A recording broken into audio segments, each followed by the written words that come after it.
Good morning. Before I go out the door, I want to show you something. Oh, I can't show you something. Let me see if I can do it this way. Here. See my little friends here? Where are you? Can you see him there? And then he's got a friend over here.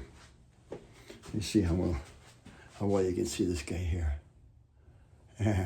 We keep them up there all year long, not just on Halloween, because I just like them. You know, I'm thinking, that stick's got to be awfully uncomfortable. That's what I'm thinking. Oh, well, let's move on. Okay, out the door we go. I'm going to move along here. It's nice out today. I don't know how long it's going to stay that way. Let me put my gloves on again here so we can get ourselves going. Again, I'm sorry to be jostling around. A lot to talk about today, and I want to do it as quickly as I can. But first of all, let me say, in your video that I did yesterday, there was a couple times there that I misspoke. Can you imagine that? Yeah, I misspoke. And I got the order wrong because I was talking too fast. The order is this. Where are you? Okay, here's the car, okay? The order is thinking, feeling, physiology, and I'm sorry. I got it all messed up again. The car is coming, I think. Let's do this again. The order of behavior is doing, thinking, feeling, and physiology. The doing and thinking are represented by the front two wheels, and the feeling and physiology are represented by the next two wheels. Now, write those down in case I say it wrong again. Yeah. Like I said, I can't walk and chew gum at the same time. We are able to control more readily our thinking and our doing. What's difficult to change is the back wheels, our feeling, our emotions, and our physiology. But if you can get control, not if, when you choose to get control of your thinking and your doing, you're able to take control over how you're feeling emotionally and how you're feeling physiologically.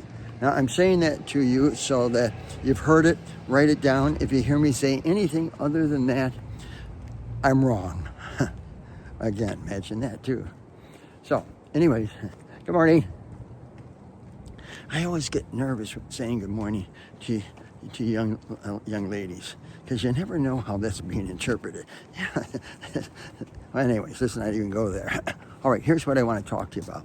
I want to talk to you about, there are two things if we have time for it. I want to talk to you how do you change your own feelings, particularly with a tragic event happening. How do you do that? How do you change your physiology? All right, I'm going to give you a very personal and yet forceful, I think, example. A number of years ago, what was it, about 1998, I guess it was, something like that. My dad died. My dad and I were very close. And numbers of you watching this have experienced something similar, emotions similar, with somebody very close to you dying. Very tough thing to deal with, isn't it? Well, my dad died. And a while later, I was driving. In fact, I was driving down this very street. And I don't know why, but all of a sudden this wave came over me with emotion. And it almost seemed like it was uncontrollable. Now, you already know from what I've said, emotions are not uncontrollable until we let them get so out of hand that the emotions kind of take over. Well, that's not really correct, but they just become so overwhelming. Now, here's the problem. The problem is I was on my way to a meeting, and I had to be on top of my game. I went, I don't know, if it was music that was playing or what was going on, but my emotions all of a sudden out of nowhere hit me. My dad was very present in my mind, very present in my heart, and I was a mess. Here I am driving in the car, and I'm just sobbing. It would seem uncontrollably. I can feel my emotions welling up. I almost feel the tension in my body. And I'm thinking, I'm going to be lucky if I get to this meeting, much less being able to say anything. And then I said, wait a minute. I talked to other people about this. Maybe I should talk to myself about this and do something about it. You know, practice your own stuff. So what I did was I pulled over. I turned the car off. And I sat there and I turned the music off. And I said, okay. Change your doing, change your thinking, and you can impact your emotions and your physiology. What I decided to do was, I think I gave myself 5 minutes. In fact, I put the timer on, 5 minutes. And in those 5 minutes, I chose to let every emotion I could possibly muster up come out. And I was just going to let myself totally go what would appear to be uncontrolled. And I was in the car and I'm thinking of my dad and I'm working on all these emotions, just letting myself go with every one of them. But at the time that 5 minutes is up, I'm going to stop. And I'm going to change what I'm doing, and I'm going to change what I'm thinking, because I've got to get control over my emotions if I'm going to be worth anything at this meeting. So that's what I did. I turned the car off. I pulled over to the side, turned the car off, and I just let her rip. And I'll tell you, anybody who came by and saw me, they would have called somebody to take me away and admit me into some facility.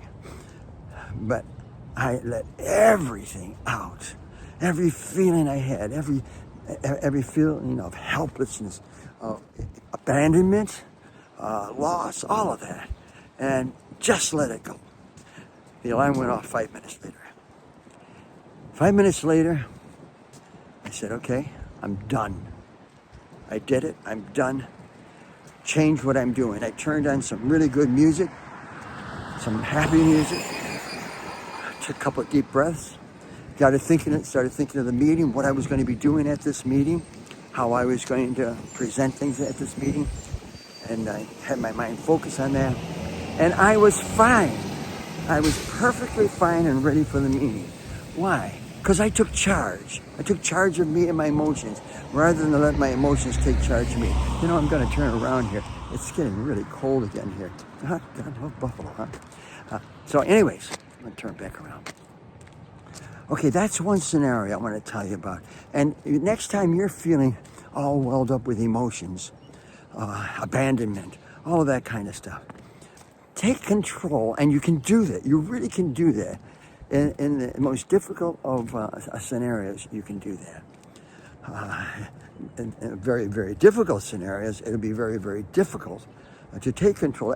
And there are some things where you don't necessarily want or need to take control. Some of the tragic things that go on in life, you know, you should just allow your emotions to go so that you can experience really the tragic loss that you may have, or abandonment, or whatever it is.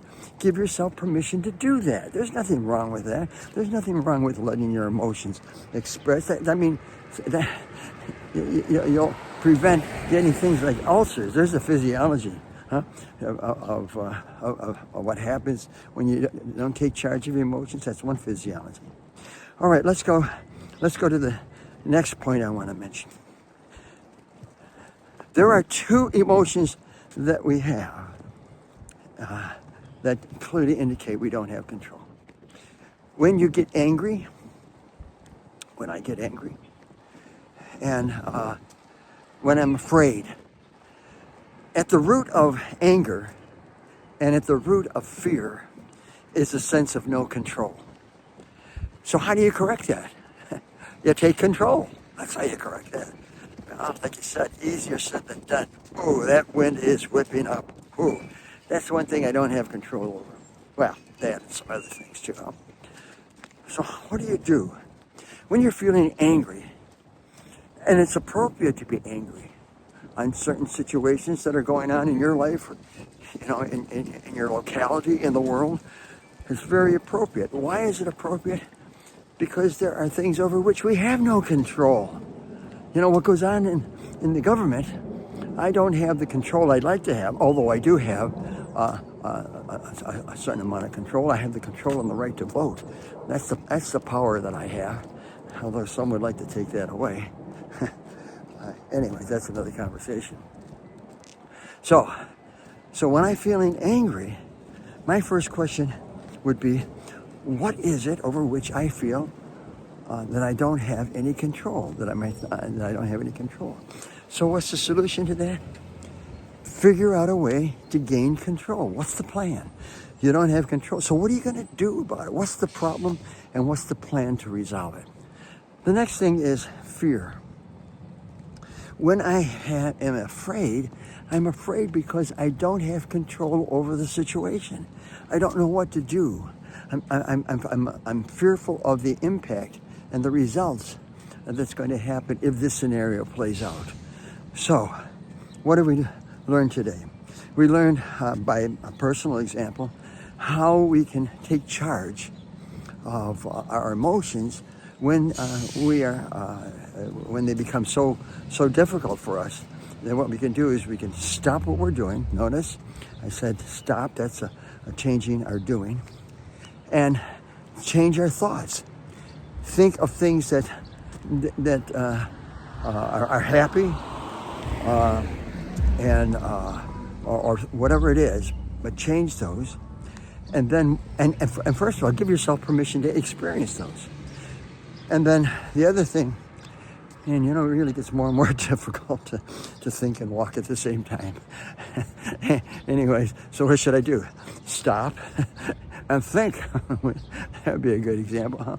I'm going to cross the street here. I really do not like the way this weather is getting colder, and because I got an appointment in a little bit, and I got to make sure that I'm all set for that. Okay, so doing, thinking. We have control over our doing and our thinking. Always, of one degree or another, doing and thinking. Want to change how you're feeling physiologically? Want to change your emotions? Then change what you're doing and what you're thinking, because the feelings, the emotions, and the physiology is predicated on our thinking and doing in almost all instances. There are some exceptions, and we'll talk about that at another time. But radically speaking, it always would be an appropriate answer, but it's radically speaking. Huh? And the next thing, when you are feeling angry, when you are feeling fearful, that should trigger off to you, there's something over which I don't feel I have control. I have to figure out what it is I don't have control, and then work up a plan to gain control. You're in charge of your behavior. You hear things like, I was late because I got caught in traffic. Well, did you have control over getting caught in traffic? No. Did you have control over finding out what the traffic and the weather would be on the news? Yes. And you could have prepared appropriately. So there are things, if you back it up, you can figure, well, there are numbers of things over which I did have control. I could have been better prepared. That's one of the things I could do. So you to say, well, I'm sorry I'm late, but this is what had happened. Well, it's legitimate to say that when it's what happened, but ultimately, what really happened is you weren't prepared, right? If you're really going to be prepared, you're banking on everything always being equal to what it always has been before, and so you just figured the traffic would flow. What if there was an accident? Now, what's the cause of that, of you being late? Not the accident. The accident is a reason why you are late, because you didn't do something before, or I didn't do something before, and that's to turn on the news and find out what's going on. Now, sometimes I don't have that information, but it doesn't change the fact that I'm late because of some decisions I made or did not make. Listen, I'm going to tell you, the only difference, I used to tell this to my son. God, he goes nuts when he hears that well, he doesn't do, when he hears that I use him as an example in so many things. He would never come to any of my workshops because of that. He'd forget, he was right there. I had my live specimen right here, my poor son. Anyways, when he would say something as to why he didn't do something, I would tell him, the only difference between a reason and an excuse is the spelling. So the next time you give a reason or an excuse, or let me say this, next time you give a reason for something happening or not happening, that's the same thing as an excuse. The only difference between a reason and the spelling, and the reason, hello, the only difference between a reason and an excuse is the spelling. They're both the same thing.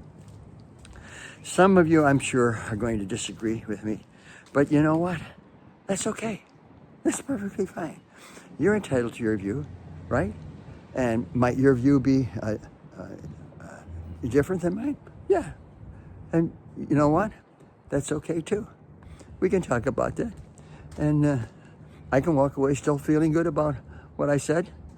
Or I can say, you know, what you said makes a lot of sense. Maybe I ought to alter what I'm thinking here and reevaluate it. Because your reasoning is just as valid as mine.